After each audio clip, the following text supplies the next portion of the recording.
There's a book with just 81 chapters that has already destroyed more spiritual egos than all mystical traditions combined. Lao Tzu didn't write the Tao Te Ching to create yet another religion or self-help philosophy. He left 81 deliberate traps for those seeking power through sacred knowledge. And you, right now, may be about to fall into one of them. Welcome to Axiom Sage, where ancient Eastern wisdom meets the deepest dilemmas of the modern mind. I am your guide on this journey through the 81 hidden powers that can either liberate or imprison your soul. Today we will explore why this path is considered dangerous, and how true wisdom can transform into the most subtle of illusions. If you've come this far looking for yet another spiritual technique to add to your collection, you might want to stop here. Because what we're about to discover together could completely dissolve your need to seek spiritual power. Lao Tzu observed something most modern seekers ignore. Those who pursue power over others inevitably lose power over themselves. And that includes spiritual power. This journey isn't about accumulating more knowledge. It's about discovering why you feel you need to accumulate anything to be complete. The 81 chapters of the Tao Te Ching aren't lessons to be learned, but mirrors that reveal the deepest illusions about our spiritual quest. Prepare to question everything you believe about enlightenment, power, and wisdom.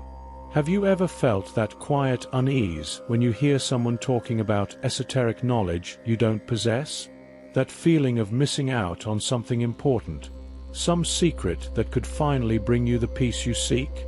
Lao Tzu observed that those who seek power over others lose power over themselves, and this applies directly to our modern obsession with secret knowledge. An anxious mind turns even the purest spirituality into just another self-improvement project. We begin meditating to find peace, and end up competing internally over how enlightened we become. We collect breathing techniques like trophies, hoard quotes from masters like protective amulets.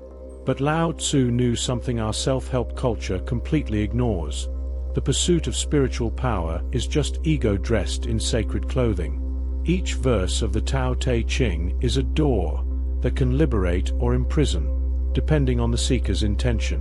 This is the first paradox we must confront. The same knowledge that can dissolve suffering can become the source of more subtle suffering. When we read, "The wise do not hoard," our minds immediately want to hoard this wisdom about not hoarding. There's a Zen story few know about a merchant who memorized all 81 chapters of the Tao Te Ching. He could recite any verse, explain any paradox, and impress any teacher with his erudition.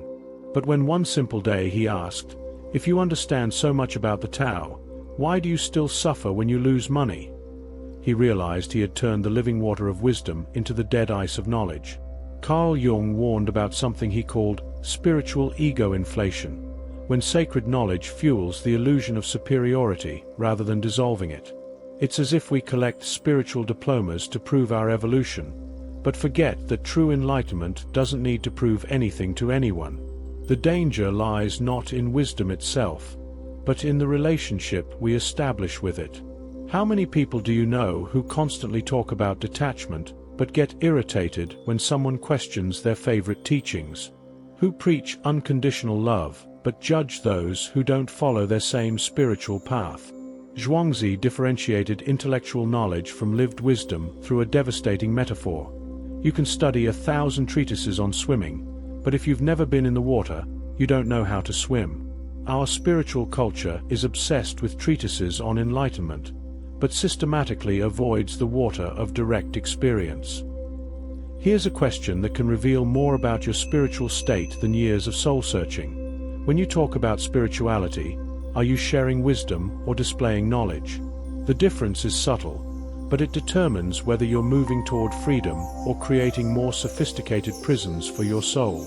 This isn't about accumulating power, but about dissolving the illusion that we need power to be complete. Lao Tzu was pointing to something that was already present before any search for it. It's like searching for the glasses already on your face. The more you search, the more distant that which has never left its place seems. I'll tell you something that might sound like spiritual heresy. Most of the people who talk the most about enlightenment are the ones who run away from it the most. There's a peculiar neurosis of the modern mind that transforms liberating practices into prisons of control. It's as if we've created a new kind of materialism. Instead of accumulating objects, we accumulate spiritual experiences. The anxious mind has an astonishing ability to transform even the purest spiritual teaching into yet another self-improvement project. We start meditating because we hear it brings inner peace, but soon we're comparing our practice minutes with other practitioners. We learn about detachment, but we become attached to the idea of being detached. It's like trying to achieve humility by being proud of how humble we are. Modern neuroscience has discovered something fascinating about this. Dr. Judson Brewer, a Harvard neuroscientist, identified that our default neural network, that inner voice that never stops chattering, is especially active when we are trying to improve spiritually. It's as if the very effort to transcend the ego feeds the ego. There's a disturbing parallel between drug addiction and addiction to spiritual knowledge. The dopamine our brain releases when we discover a new meditation technique is structurally identical to the dopamine released when an addict finds their next fix. We start out searching for inner peace and end up addicted to the feeling of spiritual discovery. Joe Dispenza talks about this in his research. Our minds literally become addicted to the emotional chemistry of almost there. There's always one more workshop, one more secret Tibetan technique, one more guru who finally has the answer. But Lao Tzu knew something our self-help culture ignores. The wise man does nothing, but nothing remains undone. Wu Wei is perhaps the most misunderstood concept in Taoism. It doesn't mean inaction or laziness. It means action without excessive effort, like a river flowing naturally toward the sea. But our Western mind immediately wants to transform Wu Wei into just another technique to be mastered, just another state to be achieved. The irony is delicious. We try to practice effortlessness with great effort. It's like trying to fall asleep with willpower. The harder we try, the more awake we become. Lao Tzu was pointing to something revolutionary. Perhaps the problem isn't that we don't have enough spiritual power, but that we have too many concepts about what it means to have spiritual power.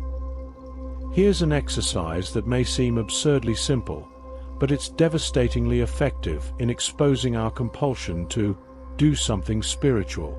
For 3 minutes, literally and completely, do nothing related to spirituality. Don't meditate, don't repeat mantras, don't observe your breath, don't practice presence, don't try to be in the present moment. Just sit and let your mind do whatever it wants. If it wants to think about bills, let it.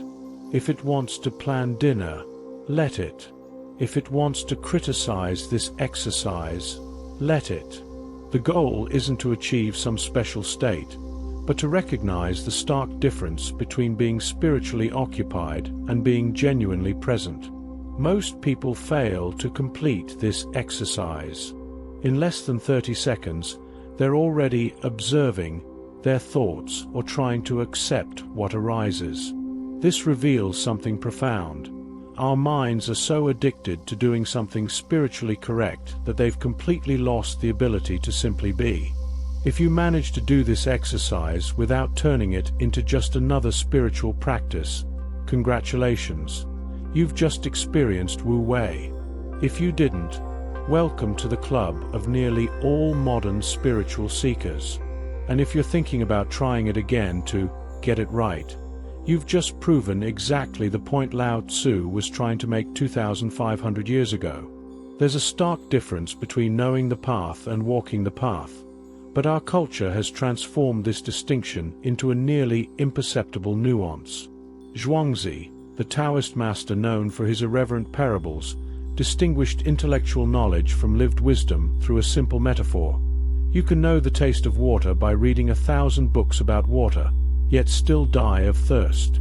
Our minds have an extraordinary ability to use spiritual knowledge as an anesthetic for real life. It's more comfortable to theorize about detachment than to face the visceral pain of loss. It's safer to read about unconditional love than to make ourselves vulnerable in real relationships. How theorizing about the Tao can distance us from the Tao. Dr. Lisa Miller, a Columbia psychologist and spirituality researcher, discovered something disturbing in her studies. People with greater theoretical knowledge of spiritual practices often exhibit less emotional resilience in real-life crises. It's as if knowledge creates a protective layer that prevents direct contact with transformative experience. Lao Tzu knew this when he wrote, "Those who know do not speak. Those who speak do not know." He wasn't defending ignorance, but pointing out that true wisdom transcends the need to explain oneself. When you truly know how to ride a bike, you don't explain the laws of physics involved in balance. You simply ride. Bodhidharma, the legendary founder of Zen in China, developed a revolutionary approach he called pointing directly to the mind versus explaining the mind. When Emperor Wu asked him what merit his good religious deeds had, Bodhidharma simply replied, "No merit." When asked what the first sacred truth was, he said, "Vast emptiness, nothing sacred." This wasn't arrogance or nihilism. It was radical compassion. Bodhidharma was cutting through all the conceptual elaboration that keeps the mind trapped in endless cycles of spiritual seeking. It's like a surgeon cutting straight through a tumor instead of explaining its anatomy. The difference between explaining the mind and pointing directly to it is the difference between showing a map and leading someone to their destination. Our spiritual culture is obsessed with ever more detailed maps, but has completely lost the art of simply walking. Here's something that can shake your spiritual convictions. Understanding too much can be the biggest obstacle to awakening. Our rational mind loves complexity because complexity fuels the illusion of control. If we can categorize, analyze, and explain our spiritual experience, we feel like we've mastered it. But Lao Tzu observed something our analytical culture ignores. The Tao that can be named is not the eternal Tao. Not because the Tao is mysterious or esoteric, but because direct experience always transcends any concept of it. It's like trying to capture the ocean in a bottle. You can have ocean water, but you don't have the ocean. Sam Harris, neuroscientist and author of Awakening, puts it devastatingly clearly. The experience of being conscious cannot be captured by any concept of consciousness. When you are truly present, there is no one there to explain the experience of presence. At the Shaolin Monastery, there was a monk named Xuanzang who memorized over 10,000 Buddhist sutras. Masters came from all over the country to consult him on doctrinal matters. His memory was legendary, his erudition unparalleled. But there was a problem. After 20 years of intensive study, he had completely lost the ability to meditate. Every time he tried to sit in silence, his mind immediately began reciting sutras. When he tried to observe his breath, he began analyzing which texts spoke about breathing techniques. His knowledge had become a constant noise, preventing him from accessing the silence all those texts sought to describe. One day, a young, illiterate monk asked him for guidance on a simple question. "Master, how can I stop suffering?" Xuanzang immediately launched into a long explanation about the Four Noble Truths, the Eightfold Path, the nature of impermanence. When he finished, the young monk said, "Sorry, Master, but you seem to be suffering more than I am." This simple sentence destroyed 2 decades of spiritual construction. Xuanzang realized he had turned medicine into poison, wisdom into a prison. He spent the next 5 years unlearning everything he had learned, discovering that true wisdom lay not in the 10,000 sutras, but in the silent space between thoughts about the sutras. There is a little-known Taoist technique for distinguishing dead knowledge from living wisdom, developed by lazy and refined by generations of practitioners. It is deceptively simple, yet devastatingly effective, the technique of sacred doubt. Whenever you find yourself explaining something spiritual, whether to others or to yourself, ask this question: how do I know this is true? Not skeptically or destructively, but with genuine curiosity. Trace your answer back to its direct experiential source. For example, if you say, "We should live in the present," ask, "How do I know this? Have I truly lived in the present? What exactly is this experience?" Keep digging until you get to what you actually know through direct experience versus what you've only read or heard.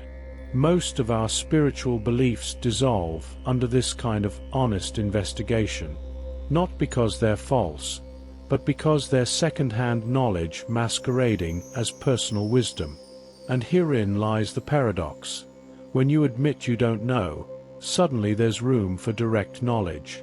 Ramana Maharshi, the great sage of Aranakula, based his entire teaching on a single question: who am I? Not because he wanted a conceptual answer, but because honest investigation of this question dissolves every mental construct about identity, revealing what was always present before any concept of self. If you're subscribing to the channel now, you understand something fundamental. We're not here to gather more spiritual information, but to question the information we already have. This is an invitation to transform dead knowledge into living wisdom through honest investigation of everything you think you know about spirituality. Imagine a fish that has spent its entire life studying treatises on the nature of water. It has memorized all the chemical properties of H2O, knows every theory about fluids and hydrodynamics, and can explain the difference between fresh and salt water with scientific precision. But one day someone asks, "And what's it like to be in water?"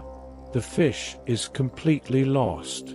How can it explain something so fundamental that has never been questioned? This is our relationship with consciousness. We can study neuroscience, philosophy of mind, sacred texts on the nature of awareness, but when someone asks, "What is it like to be conscious?" we discover that all our words are just concepts floating around in the very thing we're trying to define. There's a Zen story about two monks who spent 20 years debating whether the flag was moving or the wind. A third monk overheard their discussion and said, "Neither the flag nor the wind moves. It's your mind that moves." But even this correct answer is just another movement of the mind trying to stop the movement of the mind. Lao Tzu wasn't trying to create yet another philosophy when he wrote the Tao Te Ching. He was pointing to something that was already present before any philosophy about it. It's like someone pointing to the moon.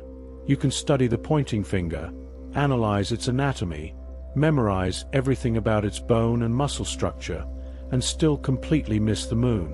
The real invitation of the Tao Te Ching is not to accumulate power, but to dissolve the illusion that we need power to be complete. It is not about adding knowledge, but about discovering what was already there before any knowledge. It is not about becoming enlightened, but about recognizing that the light of awareness has never been absent.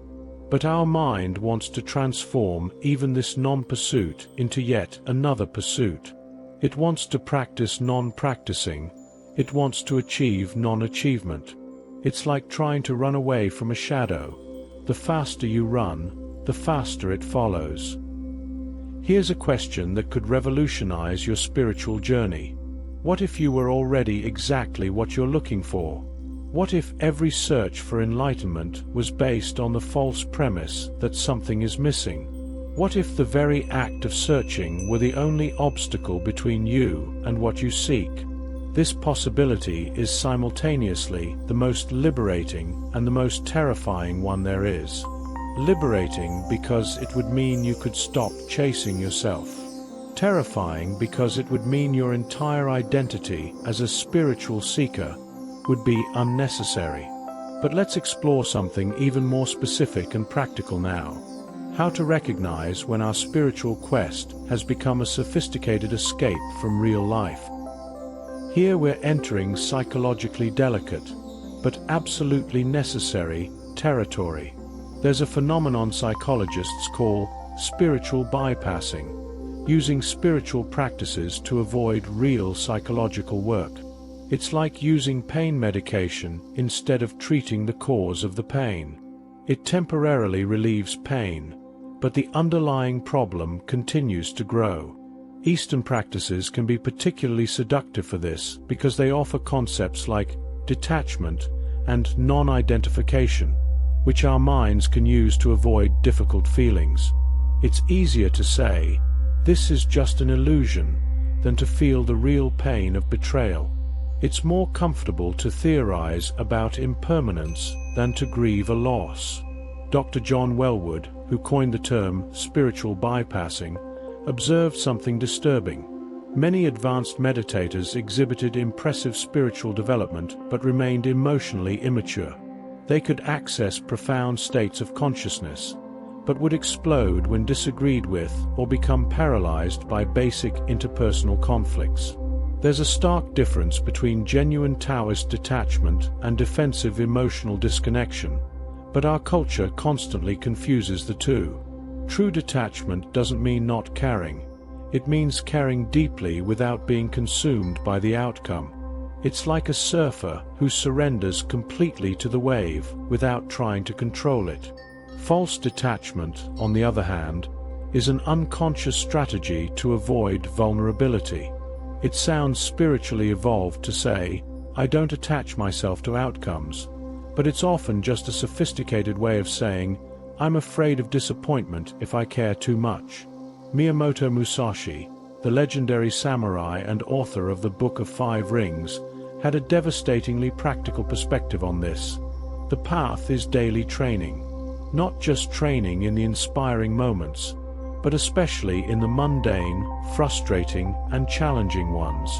Real spirituality is how you respond when you're cut off in traffic, not just how you feel during your morning meditation.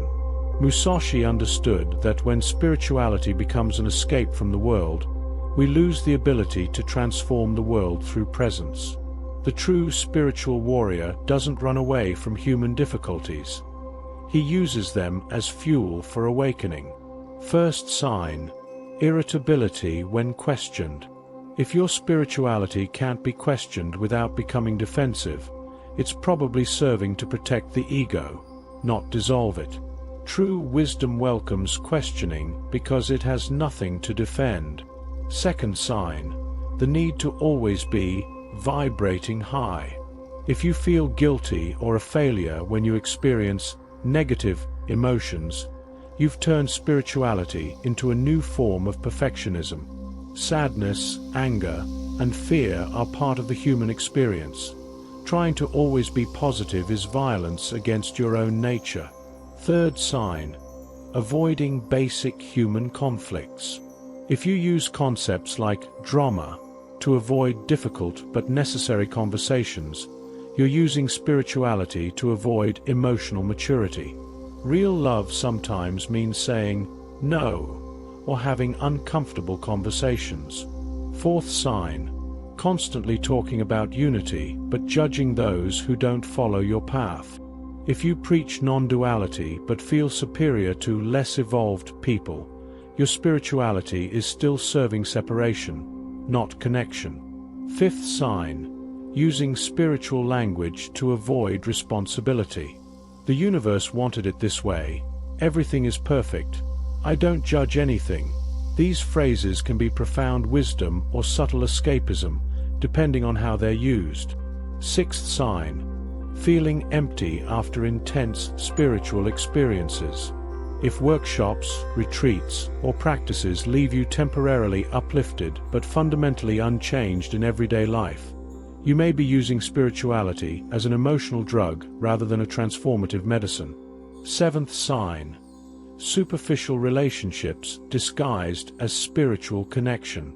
If you can only relate intimately to people who share your spiritual language, You may be using spirituality to avoid the real vulnerability that authentic relationships require.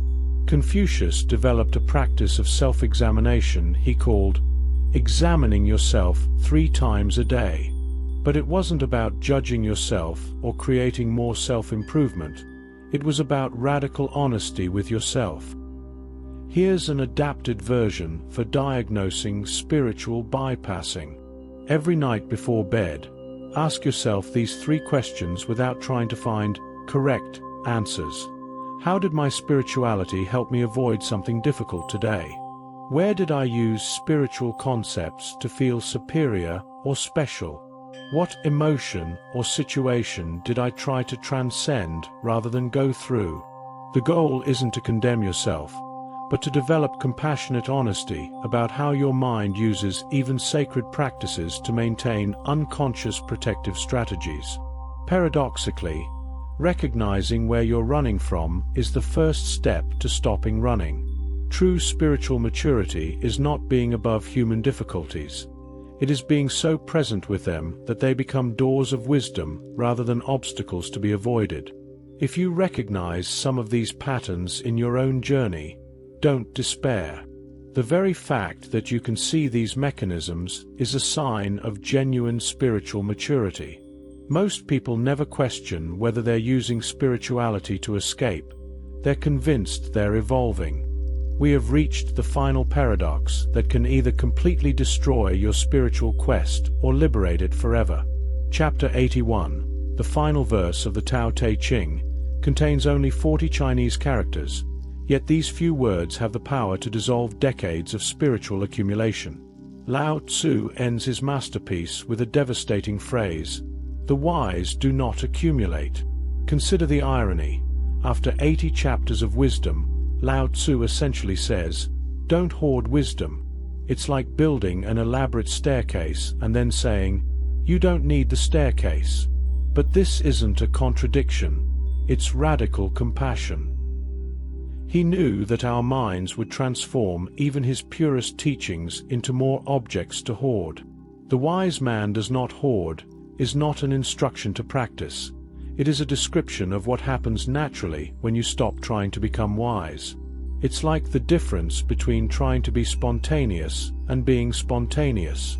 The very effort not to hoard becomes yet another subtle form of hoarding. Cell biologist Bruce Lipton discovered something fascinating about this in his epigenetic research. Our cells respond more to the underlying emotional state than to the specific content of thoughts.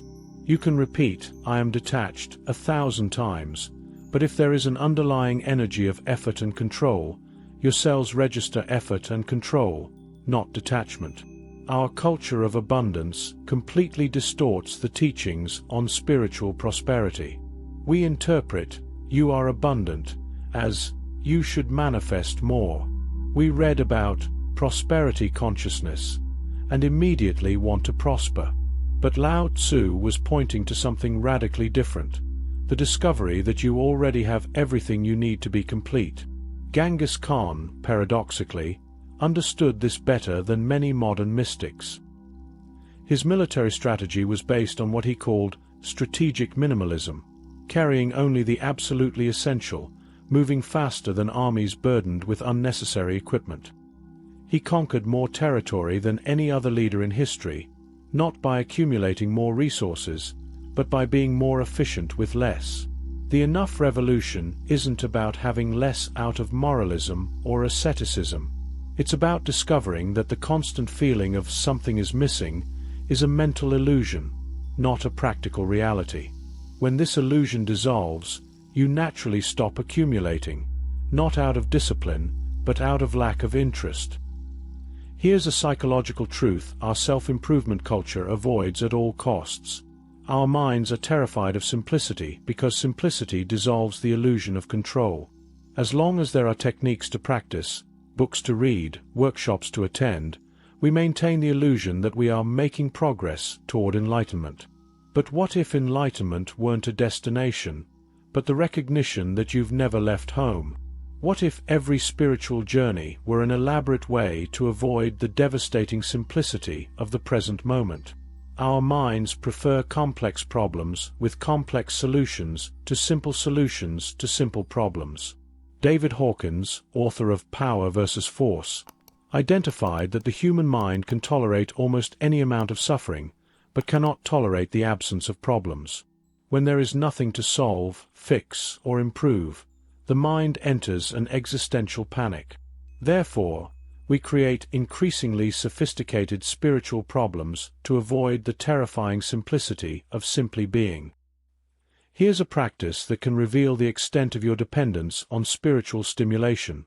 Fast completely from any spiritual content for 7 days. No spirituality videos, self-help books, consciousness podcasts, inspirational posts, not even this video on repeat. For 7 days, live your life without adding any spiritual layer to it. Don't practice gratitude. Simply notice if you are grateful. Don't try to be present. Just see if you are present. Don't meditate.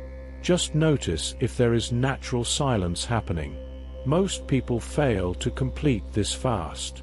Within 24 hours, they're already searching for some spiritual validation, some technique to apply, some concept to contemplate. This reveals something profound. We've turned spirituality into a subtle drug, and like any addict, we go into withdrawal when the drug is removed. Dr. Marcus Raichle, a neuroscientist at Washington University, has discovered something revolutionary about what he calls the default mode network, a neural network that activates when we're not focused on specific tasks. It's literally the mental autopilot, and it's hyperactive in the digital age. This neural network is responsible for constant mental chatter, the feeling of separation between self and world, the constant projection into the future and rumination on the past. Traditional Taoist practices, especially Wu Wei, have a direct effect on silencing this network, not through effort, but through the absence of effort. Joe Dispenza connects this to his research on manifestation. When the default mode network is hyperactive, we constantly create from conditioned neural patterns from the past. Wu Wei allows access to states of brain coherence where manifestation happens from quantum potential, not repetitive neural programming. The difference between forced manifestation and manifestation through Wu Wei is like the difference between trying to sleep and allowing sleep to happen. Dispenza found that heightened states of emotion combined with clear intention create emotional coherence, but this only works when there is an underlying quality of surrender. Mihai Csikszentmihalyi, a psychologist who pioneered flow state studies, identified that optimal performance always occurs when action and awareness merge. Elite athletes, artists, and musicians describe states where they are not performing the action is happening through them. This is the science behind Wu Wei. It's not inaction, but action so aligned with a natural flow that there's no internal resistance. It's like rowing with the current rather than against it. The result is greater effectiveness with less effort, exactly what Lao Tzu promised. Here's a neuroscientific discovery that could revolutionize your understanding of manifestation. Dr. Robert Sapolsky discovered that our dopamine system releases more of the neurotransmitter in anticipation of a reward than in the act of obtaining it. This means that not wanting can literally release more dopamine than getting what you want. Lao Tzu intuited this when he wrote, "The wise act without expectation, achieve without clinging, accomplish without claiming merit." It is not the suppression of desire, but the discovery that the state of desirelessness is more satisfying than the satisfaction of any specific desire. This is a modern adaptation of an ancient Taoist practice that accesses states of consciousness where Wu Wei occurs naturally. Breathe normally, but in the natural pause between exhalation and inhalation, simply remain in the valley, the empty space between breaths. Don't force the pause, don't prolong it. Just consciously inhabit this space that already exists naturally.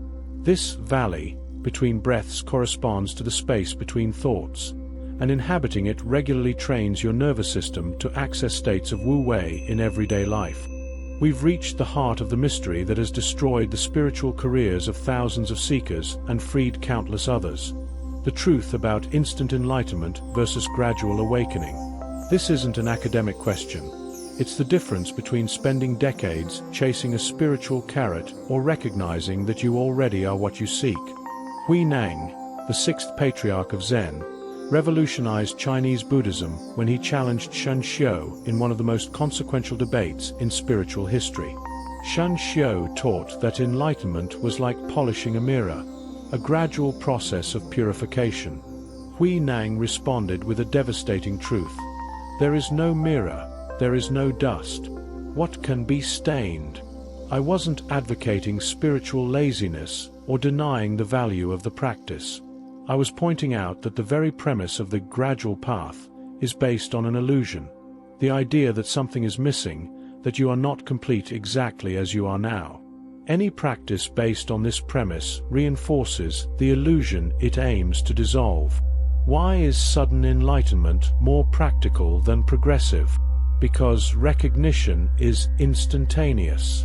You don't gradually become aware that you're aware. You either recognize it or you don't. It's like waking up from a dream. It doesn't happen in stages. Our mind avoids the here and now because it dissolves identity. In the pure present moment, there is no I with a history, no future projects, no problems to solve. There is only conscious awareness of itself. For the ego, this is existential death. Hakuin, the Zen master of impossible koans, understood that paradoxes break linear thinking faster than meditation because our minds can't solve a koan. They can only surrender to it. What is the sound of one hand clapping? Has no logical answer, so it forces the mind to stop trying to solve it and start simply being. Sarah was stuck in traffic, arguing with her husband about money, when something extraordinary happened. In the middle of a frustrated sentence, she suddenly found herself observing the argument from the outside, not philosophically, but literally, as if she were a third person watching two characters fight in a movie. For a few seconds, there was only pure awareness observing angry thoughts, the sounds of horns, the sensation of heat in the car. No identification with Sarah with financial problems. No resistance to what was happening. Just conscious presence recognizing itself in all the forms that arose. When recognition returned, something fundamental had changed. The same thoughts about money were there, the same traffic situation, but now there was a space around it all. As if her entire life had happened inside a box, and suddenly she discovered it had always been the vastness around the box. Applying the wisdom of koans to modern, everyday dilemmas means using paradoxes to disarm the mental compulsion to solve everything.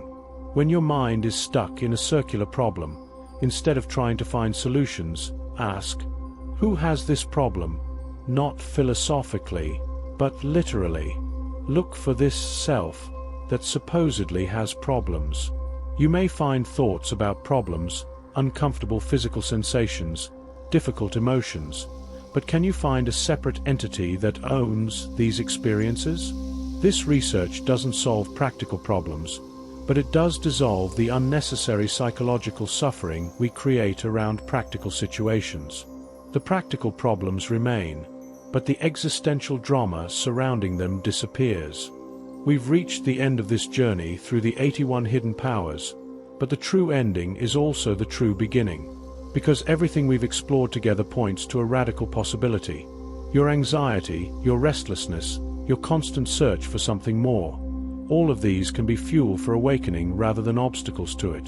Ramana Maharshi transformed a terrifying experience of death at the age of 16 into the key to all his wisdom. When he felt he was about to die, instead of running away from his fear, he asked himself, where does this anxiety come from?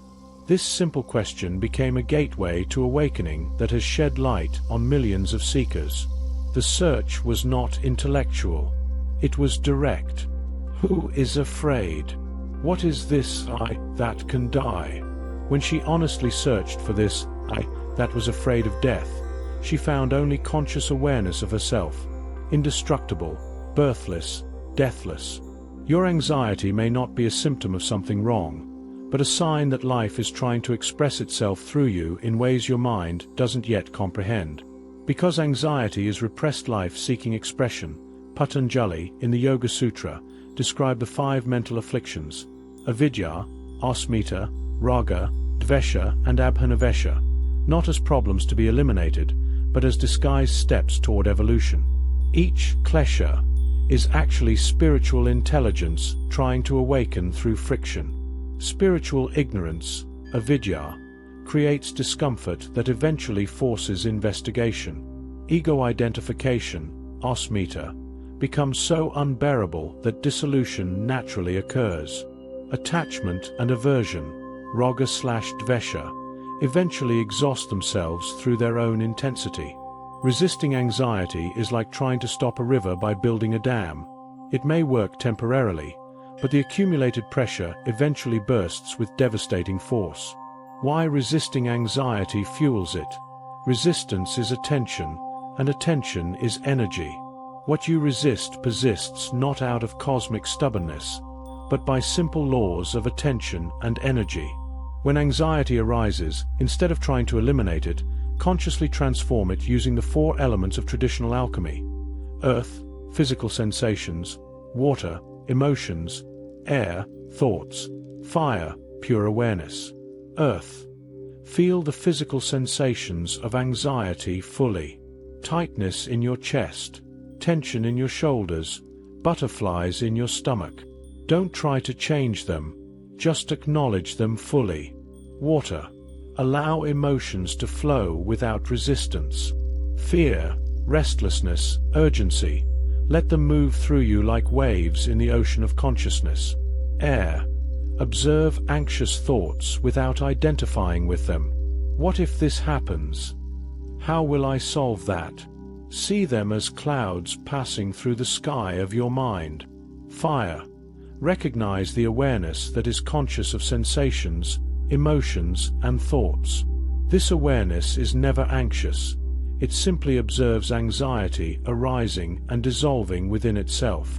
Lao Tzu never promised powers. He pointed to what we already are. The 81 chapters of the Tao Te Ching are 81 different ways of saying the same thing. You already are what you seek. The spiritual journey is not about becoming something new, but about stopping pretending to be something you never were. The real danger is not wisdom, but using wisdom to feed the ego that seeks wisdom. Each teaching in this video can become another concept to accumulate, or can point to the devastating simplicity of simply being. Shankara summed up the entire Vedanta philosophy in one phrase, Tat Tvam Asi, that you are. When do you stop seeking and start recognizing? Recognition isn't something you do, it's something you are. You don't need to become conscious. You need to recognize that you already are consciousness. As Alan Watts would translate it for our time, stop trying to improve yourself and start being yourself. Not the you think you should be, but the you that already is before any thought of who you should be. This is the ultimate technique, doing nothing with absolute mastery. The ultimate power is not needing power. The ultimate wisdom is recognizing that there was never anything to be achieved, only something to be recognized. And if you've made it to the end of this video still looking for something to apply, practice, or implement, perhaps the only do necessary is to completely stop trying to do anything spiritually correct. Just for today. Just for this breath. Just for this infinitely present moment where everything is already complete exactly as it is. If this video awakened something you recognize as true, subscribe to the channel because we'll continue exploring these paradoxes that dissolve the search while simultaneously satisfying. And if you're brave enough for this aimless journey, share in the comments. What part of this video most shook your spiritual convictions? Remember, most people will never apply these discoveries. But you can be the exception that proves the rule that awakening is possible here, now, without further preparation.